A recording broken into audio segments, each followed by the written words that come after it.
This is Zestology, new rules for living with energy, vitality and motivation. I'm Tony Wright and walking around central London at the moment, and I've been recording this podcast for over 3 years now, over 180 episodes, and there are certain topics that come up again and again, and that's what I really love about this podcast, because I get to speak to all kinds of unconventional health experts in various disciplines, and the same themes pop up again and again. One of them is, of course, meditation. And today's guest, I think, Ariel Garten, gives the perfect explanation for why you need meditation in your life. Possibly explains it better than anyone I've ever heard. Because I meditate, well, as you'll hear in this podcast, almost every day. Every once in a while I either forget, or I just don't have time, or I set the alarm too late, or whatever it might be. But most of the time I meditate every day, and it's kind of 10, sometimes 15 minutes. And sometimes I'll do twice a day, but that's fairly rare. And even though I do it every day, I quite often forget why it's so important, why it matters so much for me, why it has such a profound effect. And I'm not very good at explaining why it's good for me either. But I know a woman who is good at explaining it, and that is Ariel Garten, a Canadian artist and scientist. So she's an artist and scientist combined. It's a pretty unusual combination, gives her a unique insight into the powers of meditation. She's put a lot of thought into it, and she started her own meditation business called Muse, which we've actually tested and mentioned on this podcast before. She'll talk about it more on this podcast, but it's essentially a headband that goes around your head and measures your brainwaves while you meditate and helps guide you into deeper states as well. She's a neuroscience expert, and in this podcast gave what I thought was probably the best description of why we need meditation. Listen on to the end of the podcast for that one. It'll completely blow your socks off. And also check out her company, Muse. Here she is, Ariel Garten on Zestology.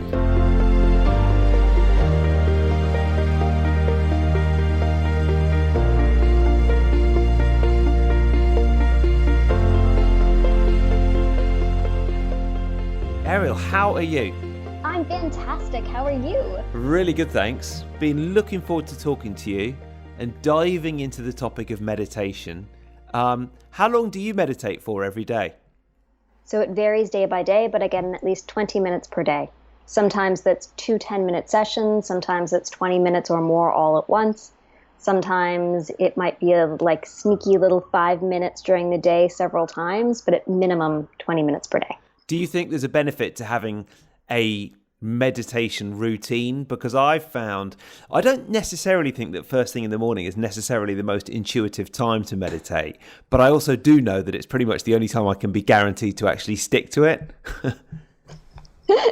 So for somebody who's just starting a practice, creating a routine is key. Just like brushing your teeth, you have to make it a habit, and you have to make it just something that you do, otherwise you're going to forget. Once you've been meditating for a long time, you can start to get more creative, and because it's something I weave so deeply into my life, I can play around with how I experience it during the day, because I know I'm guaranteed to do it every day. But when you're just starting, you must pick one time and stick to it every day. Yeah. Often the evenings are easiest for people. So you've come home from work, you're feeling kind of tired, you want a break, or you want something to, break up your hard day's work with your relaxing evening. So sticking in meditation there is a great moment for it.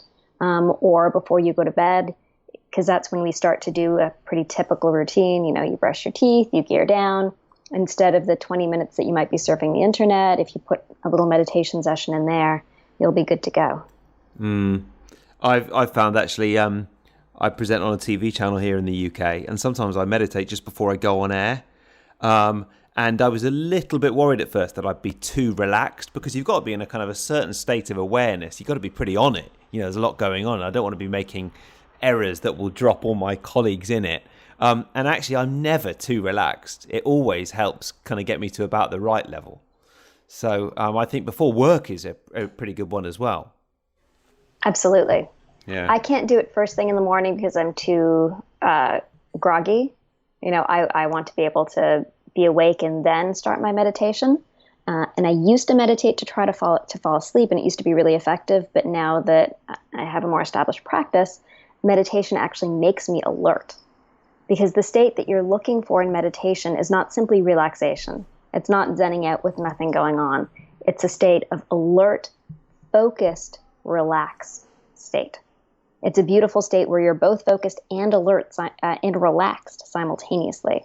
So, that worry that you have before going on stage that, oh no, I'm going to be too zenned out. No. Meditation's actually keying you in. Meditation's relaxing your body, but focusing, making your mind more aware. Oh yeah, that is such a nice state to get in, isn't it? It's beautiful. Yeah, it doesn't always happen. Sometimes I finish a meditation, I'm like, I've just been worrying about the washing up for the last 10 minutes. but I want to talk a lot more about meditation and the Muse in a second. But before that, what is your background? Because I know you've got quite an interesting and unusual and kind of technical and skilled background that enables you to talk about all this and also run your company. Sure. So my background is quite varied. It spans across the arts and the sciences. I think the technical side that you're referring to is that I was trained as a neuroscientist. I worked in neuroscience research labs looking at things like Parkinson's and neurogenesis. I then became a psychotherapist in private practice for a decade. So taking that neuroscience understanding and applying it to human interaction in real time. And then I started this crazy brain-computer interface company that allows people to interact with devices directly with their mind, and recognized that the best way that we could apply this technology was to teach us to meditate. So I just want to explore the kind of the meeting of art and science, because I think it's really fascinating. And I've also noticed that, the scientific benefits that I've read about many times in terms of meditation, they certainly help me in a creative sense as well. What are some of the kind of the key things that you've learned over your career?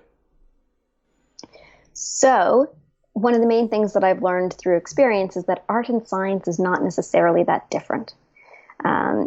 People would say, how can you be skilled as a scientist and creative as an artist? And to me, the kind of creativity that goes into making a science experiment, that leap of inspiration, that ingenuity, that sense that, this is an idea that I should follow, the inspiration, that is no different than the inspiration that goes into creating art for me. And the technical kind of like rigorous technical requirements to execute a piece of art or create a piece of fashion or a sculpture, whatever it is that you're going to create, requires determination. It requires often a step-by-step process that you've learned and refined over time to make it.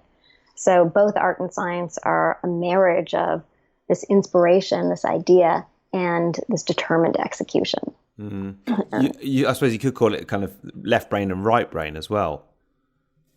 Yeah. So from a science perspective, when we talk about left brain versus right brain, something that's left brain is often thought of as logical, language-based, detail-oriented. And then something that's right brain is global, often exists in pictures or in metaphor, and often has less of a tangible experience to it. So yes, in that sense, it's the right brain, the inspiration, the idea, and the left brain, the detail-oriented execution. I spoke to someone on my podcast a while back, and he put it in quite a nice way. I mean, it's slightly different, but linked. And he is a productivity expert, and he loves going to Burning Man. And actually, the whole podcast was about the festival Burning Man. But he lives miles away. I think he lives in Boston or something, and Burning Man's, 3,000 miles away. And he said there's a great deal of planning that goes into letting go at Burning Man. So he said, for that week, he is absolutely wild and crazy, and what goes on at Burning Man stays at Burning Man. But there's a lot of left-brained planning to get to that stage. And I think it's probably the same with a lot of creatives and artists. Actually, you need to be quite logical to get into that space where you can create. Would you agree with that? I would agree. And I'm also laughing because the first time I went to Burning Man was about 20 years ago. I first heard about Burning Man when I was 19 in a bar in New York. And somebody said there's this place in the desert where people run around naked around fires. And I'm like, that's awesome. I have to go. So I packed my boyfriend into the car the next year. And I live in Toronto, which is equally as far as Boston. Oh, wow. When Burning Man is in Nevada.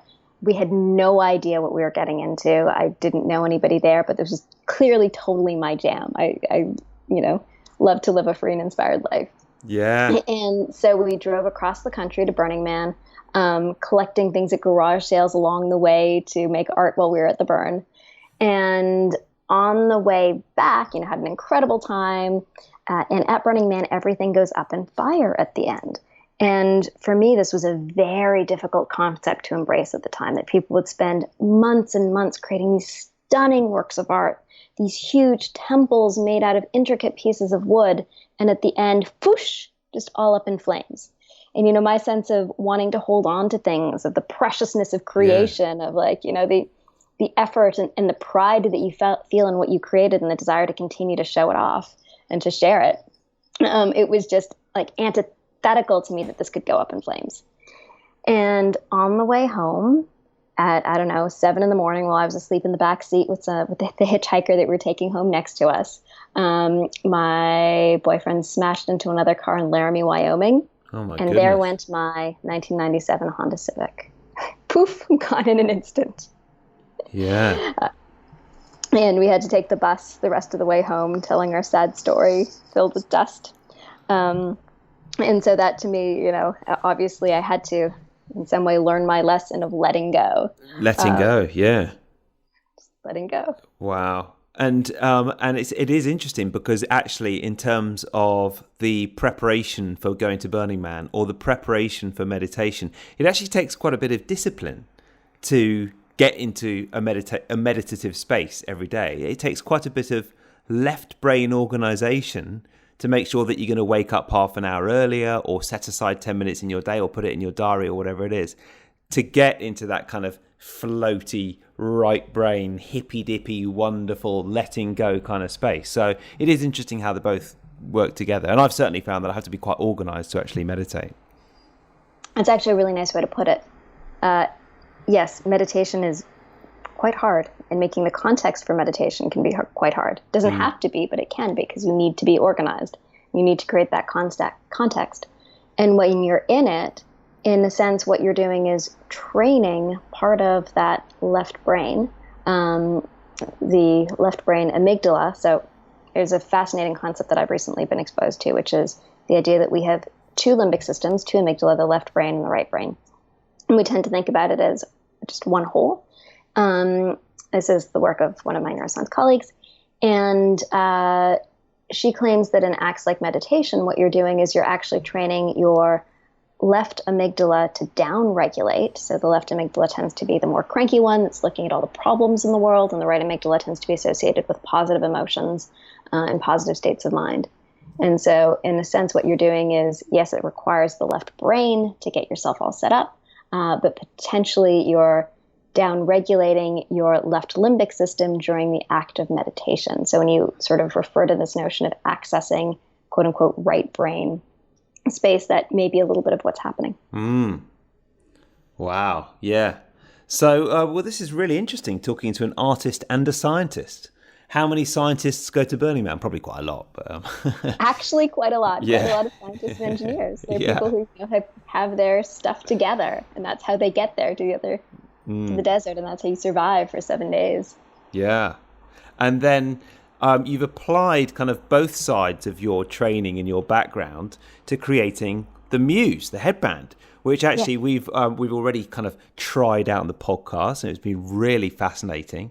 And I just think it's so interesting. Why don't you just kind of explain exactly what you've tried to do with the Muse? Because I went and did 40 Years of Zen, which is Dave Asprey's kind of week in the mountains outside Seattle, where they read your brainwave states, and they've got kind of all kinds of electrodes which they attach to your head. But really, you're doing the same thing with the Muse, aren't you? Doing something similar. So we're reading your EEG. So the Muse, for anyone who doesn't know, is a brain sensing headband that helps you meditate. It's a clinical grade EEG, the same grade that you'd have literally in a hospital, but it's only 4 channels, 2 on your forehead and 2 behind your ears, and it slips on just like a pair of glasses. So it looks like your standard wearable, like a Fitbit or an Apple Watch, but on your head. And it reads your brain activity, and it gives you real-time feedback to know when you're in a state of focused attention and when your mind is wandering. So the core of a focused attention meditation is that you focus your attention on your breath. Your mind wanders, you notice that it's wandered, and then you bring it back to your breath. And that's the attentional loop that you are training in meditation. As you referenced earlier in the podcast, Tony, sometimes you sit there in meditation for 10 minutes and you've been worrying about your laundry list the entire time. So Muse was literally built to help solve that problem. Muse cues you as soon as your mind has wandered, and then it gives you the cue for you to bring it back. So that within a 10-minute meditation, you're really working that attentional loop by bringing yourself back to your breath over and over and over again. And that's really like the work of the meditation. That's doing the rep at the gym. Noticing that you're wandering and coming back to your breath. So we use the metaphor like that your mind is like the weather. So when your mind is wandering, you're thinking, you're distracted, you're worrying, you actually hear it as stormy. And as you come to clear, focused attention, it quiets the winds. So you have this beautiful real-time feedback directly on your brain during your meditation, letting you know when you're doing it right. And then after the meditation, you get stats, scores, graphs that actually show you what your brain was doing moment by moment. And scores and a motivational architecture that makes it easy to do this every day and plan and encourage you to build it into a daily practice. Yeah, and going back to the earlier theme, if you're quite left brain, like I am, it's nice to have a few stats and graphs to show you how you're getting on. We've got stats, we've got graphs, we've got numbers. It's quite interesting because I know you've trained in NLP, haven't you? Neuro-linguistic programming. And so have I. I started training it about 10 years ago and ended up writing kind of books on NLP related topics. And I always found, way before I ever really even heard of the concept of meditation, I was doing self-hypnosis, which is the kind of the NLP version of meditation, except it's normally guided. It can be self-hypnosis, can be just, you know, a meditation style, but it is often guided.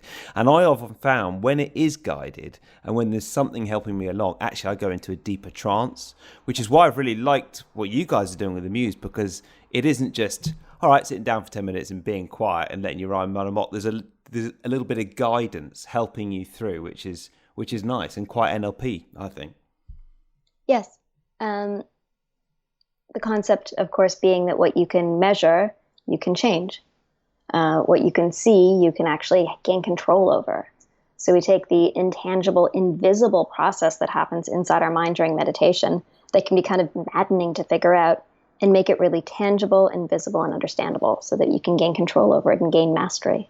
Is there a training the brain concept as well, in that if you're offering rewards, inverted commas, to the brain, which is the sound effects, the nice sound effects, the brain will, even not at a conscious level, at an unconscious level, go and seek them out?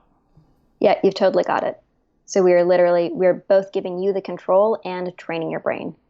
Your brain is just getting the cues and learning. Wow, yeah, that's really cool.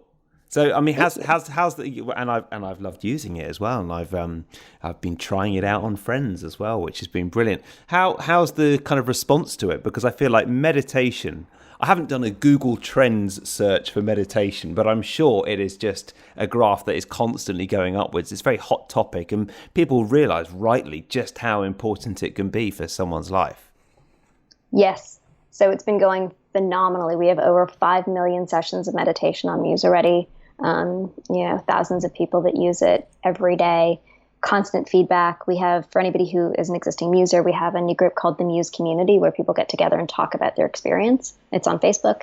And, the response and the feedback there has just been incredible. People telling stories about the difficult places that they've been in their life and how building meditation practice and using Muse has really helped move them out of that space. We also have thousands of clinicians that use it with their patients, psychotherapists, psychiatrists, life coaches, doctors, anywhere where in the past a doctor would know, okay, this person has heart disease. We need to recommend diet modification, exercise, and meditation. But nobody ever knows how to do the meditation piece. The doctor doesn't typically know how to meditate. The patient doesn't know how to meditate. Now they simply hand the patient to Muse, and this person can go away and without any other guidance actually learn day by day how to meditate, and then share that data back with the clinician if they so choose. So that's been going phenomenally. And then we have over 100 different research institutions that use Muse. So like MIT, Mayo Clinic, using the device for a wide variety of different neuroscience interventions. On that, one of the things I was really interested when I first found out about Muse and I first started using it was the fact that, am I right in saying it's open source? So if anyone actually wants to develop an app or a device or something to measure with Muse, they can? Yes. So Muse has the standalone meditation app that we've been talking about until now. But Muse is also just a 4-channel EEG with an open API, so anybody can build applications on top of it. So we have developers who've built games that you play directly with your brain. We have people who've built VR integrations with it. We have a new application called Muse Direct, where you can see your brainwaves in real time. So all the hackers who always want to do experiments, what happens to my alpha levels when? Can I get into gamma if? What happens when I have coffee? So Muse Direct allows you to actually track your brainwaves in real time, send that data to yourself, and then be able to graph it and experiment with it on your own. No way. That's always what I wanted to do. So you can do that because I think I downloaded ages ago. I downloaded something that someone else had made, and it was good, but it wasn't as good as the Muse app. But now you've got a Muse Direct, which is EEG on its own kind of thing. You've got it. Yeah, lots of people have made the same request that you just did. And so yeah, we finally went ahead and built it. Oh wow, that's cool. How long's that been out for then? Oh, just a couple months. Wow. Hot off the press. That's great. Yeah, exactly. And I know that you travel around a lot, and following you on social media, I know you speak at conferences and you interact with a lot of other entrepreneurs. Is your sense that on a wider scale, meditation is something that increasingly people use at the top of big companies? Because I think, whilst I'd like to think that listeners to Zestology would benefit in a little bit of quiet time every day, and they're probably on the same page as that, in general terms, in British businesses and companies, I wouldn't say it's very popular still. I'd say it's pretty niche activity. So it's becoming increasingly more popular. So the curve that you've referenced is absolutely correct. When we started doing this about 5 years ago, we felt like we couldn't tell anybody this was a meditation device. And then over time, literally, there's been an exponential increase in meditation's awareness and acceptance. And to the point where now we actually have corporations coming to us saying, hey, we'd like to build meditation into our company culture. How do we do that? And so we use Muse in a very fun way with challenges so that we get teams interacting with one another. And we allow meditation to come into even the corporate environment in a way that is, not woo-woo. It's gamified and it's data-driven. And so even across a corporation, people can really get engaged. And people are asking for it. Like, corporations at this point are interested. Really, yeah. The gamifying thing, that's great, isn't it? If you make it enjoyable and compete with yourself, that's the secret, I think. Yeah, compete with yourself or compete within your team. So what we find in corporate environments is often we'll break people up into teams, or they naturally have work teams that they're in, and so it's a way for everybody in the team to come together and meditate together. And then when you all achieve some goal, like a level, you've all achieved a certain number of minutes of meditation, you get a free lunch for your team. So it really brings people together and brings it into the culture simultaneously. Yeah. So outside meditation, what other kind of lifestyle practices do you do that help you you're obviously quite a deep thinker, and you said you're kind of developing specific interests and you're getting into specific ideas. What else do you do that kind of frees up the time and headspace to think about this kind of thing? So meditation, but meditation for me takes on many forms. So one of the things that I've been invested in the last little while is amygdala retraining. I've become very fascinated by the amygdala. Whoa, hold on. One moment. No worries. Did you hear the ring? I heard a little ring in the background. Was your amygdala firing off in different directions and getting distracted? That was that was a call coming in. Apparently my Mac has synced to my iPhone, which is next to it. Okay, well, we didn't really hear it, but don't worry about it. Hop back a second and re-ask the question. Yeah, so tell me, about you were talking about the amygdala and what your work you're doing there. So I've become very interested in the amygdala and the way that it rules your life. So the amygdala is the fear center of the brain. It's the thing whose job it is to look out for snakes and lions and stuff that might harm you. And in our current environment, when we don't have a lot of snakes, we don't have a lot of lions, it looks at really benign things like Facebook posts that might be inflammatory towards you, or people that may not like you, and gives you really uncomfortable feelings that cause you to shy away. And so I've become very interested in pretty aggressively retraining my amygdala to not be as reactive to stimuli that really should be neutral. And so we tend to, hyper react and think, oh no, that person, didn't like the way that I said this thing, and therefore they may not like me. And then it brings up all sorts of feelings of discomfort. And then you pull away from the situation. And I've been doing this methodology where you directly address your amygdala. It's based on DNRS, Dynamic Neural Retraining System, from a woman named Annie Hopper. And, discourse and dialogue with it anytime you feel that sensation come up or thoughts come up that don't relate to the situation, where you're having inappropriate, fears, when you can sort of gain that metacognitive perspective and recognize, okay, well, this is actually a benign situation. I don't need to be afraid of this thing. I don't need to feel uncomfortable here. And so I've been literally discoursing with my amygdala and telling it to downregulate, and that the situation that we're in is safe. So that's actually been incredibly liberating. I sort of look at it as radical stress reduction. And it really liberates you to walk freely throughout your life, and to walk freely throughout your life without being at the behest of, things your body is misinterpreting. And I've wondered for a while whether our generation and this current generation, living as we are in such heightened states of stimulation with so many things to keep our brains as stimulated as possible. Let's face it, none of us go to the loo without looking at our phones. And I just wonder if more than ever before we are a little bit overstimulated, and just plain old meditation would help with that kind of thing, let alone the kind of amygdala plus training that you're doing. I do think that overstimulation is a real issue, and certainly for me, I know that meditation helps with that, but it sounds like you're taking it to a next level, and that sounds really good. Yeah, and on the overstimulation note, we're in this fascinating point where we're now asking to be overstimulated.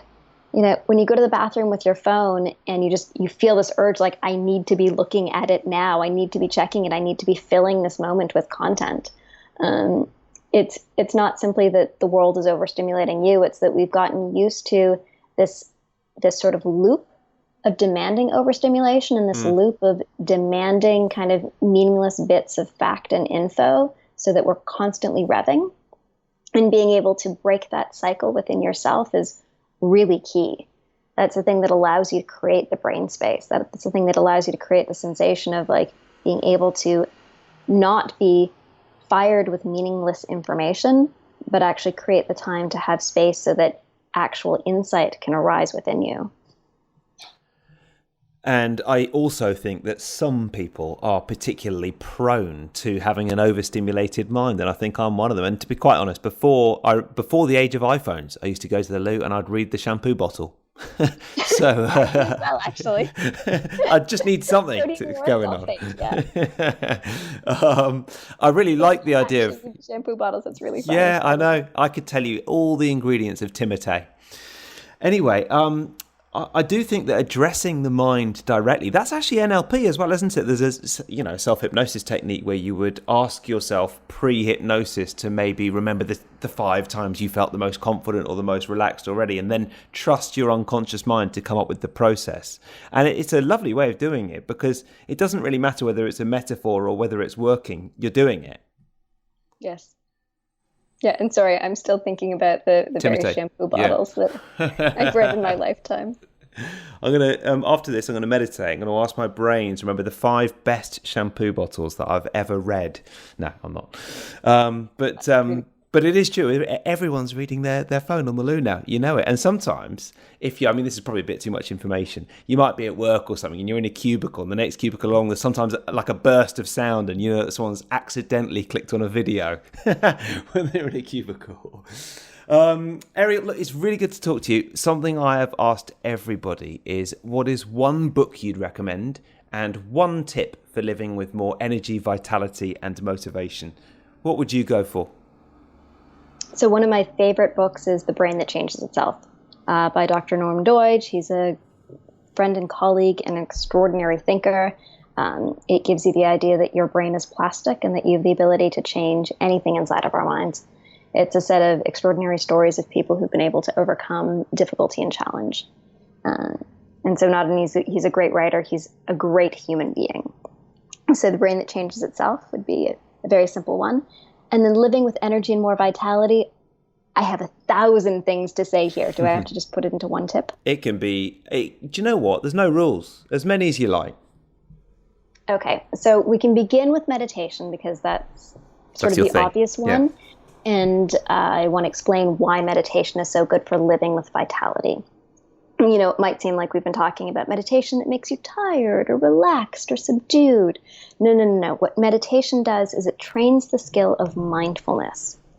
So meditation is a practice or a training that leads to healthy and positive mind states. And it trains the skill that you use day to day of mindfulness, which is moment to moment awareness of your thoughts, feelings, bodily sensations, and environment.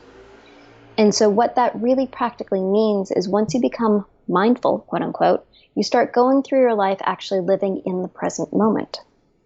You start going through your life aware of what's going on around you, inside you, through you right now.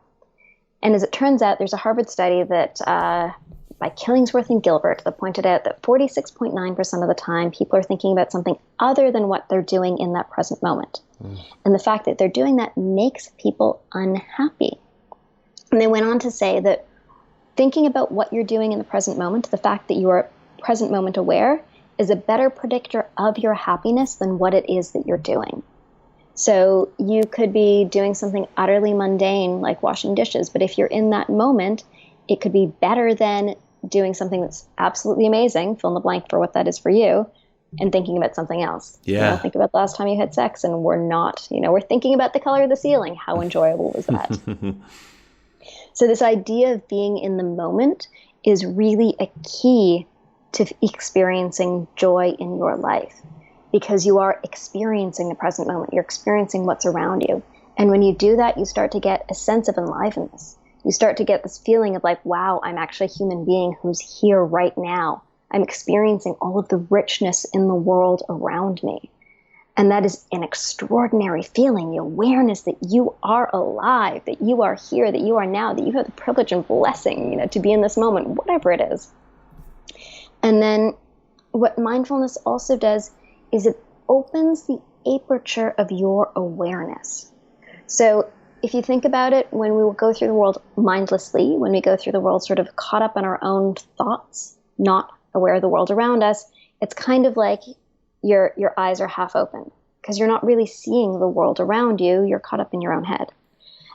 As you increase your mindfulness, you open the aperture of your awareness. So imagine, your eyes opening wider and wider and wider and staying fixed wide open to the world around you. And when you have that open aperture awareness, it's like the sky growing big. It's like seeing the world for the first time. And it's a sensation that, makes mindfulness so compelling and makes meditation such a great outcome. I mean, there's thousands of reasons, but that's an incredible one. So, the simplest and greatest tip for living, in the moment is a great meditation practice that trains that mindfulness. I felt quite mindful just listening to you talk there. But I mean, it's absolutely right. And, going back to the shampoo bottle thing, we went camping a while back, no Wi-Fi, no 3G, and it's a very simple life when you don't have to contend with technology and all the kind of day-to-day things that technology brings us, which is good as well as bad. And I think because there was less stimulation, just because of that, I was more mindful. But then, of course, there was loads more time to meditate and actually really enjoy the cooking and the savouring the food and sunbathing and everything else as well. But that was really well explained. So thank you, Ariel. Thank you. I have another tip, if that's okay. Yes.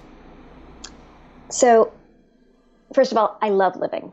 I feel so incredibly blessed, and just the fact that I get to be alive is extraordinary. And there are certainly times in my life when I don't feel that way, and times when, that sensation gets lost for a moment from me. And so I've developed a methodology to ensure that at any moment I can call up that sensation of joy and that sensation of delicious experience of life. And there's a few ways to do it, but one of the ways that I would often teach to my therapy patients was to feel the sensation of love inside of you. And most people would say, I don't know how to feel love inside me. Am I worthy of love? That's weird. I don't know. So if you feel like it's hard to feel self-love, don't worry. Most people feel that way. One easy exercise is to imagine something in front of you that you love. It could be a puppy dog. It could be your child, your mom, whatever it is. And start to really feel that sensation of love for that other person. Remember what the warm things they've done for you. Think about how good it feels to hug them and really see them in front of you and feel that warm sensation. Like you have a beam, maybe like a yellow sunbeam glowing from you to them. Feel the love like that yellow sunbeam. Just feel that sensation. You can even turn up that sensation of yellow glowing love flowing between you and them. And then insert a mirror between you and them so that the mirror is facing you. And that glowing love that you're pushing towards them is now reflected back on you and bathing you and encompassing you. And start to feel the sensation of love inside yourself. Love for them, and love for you, and love of you. You can anchor that sensation anywhere you want in your body. You can anchor it in your heart, anchor it in your stomach. And then practice that. Practice returning to that sensation of love. And you can substitute any feeling you want, any positive feeling. Love, joy, contentment, elation. And start to practice what it's like to bring those sensations up inside your body at will or on command. And in doing so, change the moment, change the state, and be able to always tap into and experience the beautiful rush of awesome sensation of living. Someone's been doing some NLP training. Somebody maybe, yes, master NLP. That is, and when would you, obviously you don't want to avoid, inverted commas, negative emotions. But when would you recommend that someone do that, for example? So, you can do it anytime. You don't want to avoid negative emotions. You want to invite in a negative emotion like a friend, observe its experience, and let it move on. Sometimes, however, negative emotions can linger for longer than they're welcome.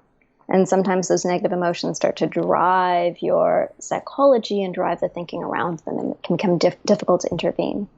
And so a regular practice of practicing experiencing positive emotions means that you can pull them up whenever you need to. And it doesn't have to be something to eradicate a negative emotion. And again, we don't want to eradicate emotions. We want to let them move on and then let the next emotion wash over us. It could be just a day that's, everything feels okay and you want to amp it up a little bit. You want to experience joy and then be able to transfer and share that joy with the people around you. You want to exist with a smile on your face because why not? Life is great. So it might be taking the moment that's just normal to be super awesome. It might be taking the moment that's quite difficult and creating a methodology that helps you transfer out of it and understand, the letting go of one emotion and the rising of the other. And if you're somebody who's prone to depression, practicing this exercise regularly is key to creating an access point to lift you up whenever you start to fall into a depressive state. And in terms of mindfulness, I often think you can quite quickly get a sense of how mindful someone else is when you're talking to them, especially, maybe I'm quite finely attuned to it on this podcast, but with you, there's a mindfulness about you which comes across pretty quickly. And Thank you. Yeah. And it means whoever's interviewing you has to be on the top of their game. And I'm not sure I am. I was going to say, I fully love and accept you however you are. Well, that's very kind of you. I'm still going to go off and meditate after this. Actually, that is the biggest praise I could give you. I feel super inspired to do a bit more meditation than I've been doing. Ariel, awesome. It's great to talk to you. Where can people find out more about you and, of course, the Muse? So you can find out more about the Muse at choosemuse.com. And then you can find out more about me on all of my socials, Instagram, Ariel's Musings, Twitter, Ariel Garten, and Ariel Garten Muse on Facebook. Well, it's really good to talk to you. I'm especially looking forward to checking out Muse Direct as well now, which I'm looking forward to. I've wanted to kind of use the Muse for that for ages, so I'll dive in deep on that and I'll let you know how I get on. Awesome. Have so much fun with it. Yeah, I will. And thank you for coming on Zestology. Thank you and much love.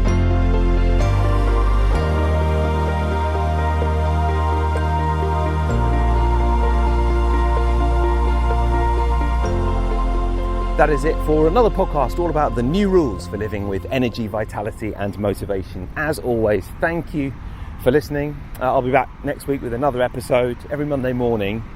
As always, if you wanted to subscribe and write a review, that's probably the best way you could support this podcast, and I'd really appreciate that as I walk around central London in the last of the summer rays, desperately clinging on to summer. Apparently till the end of September it's the season known as Lammas, and that's kind of summery. I don't actually really know if that's true or not, but I've desperately been clinging on to the fact that autumn hasn't quite arrived, but it kind of has, hasn't it? Listen, thank you for listening to Zestology as always, and I will see you next time.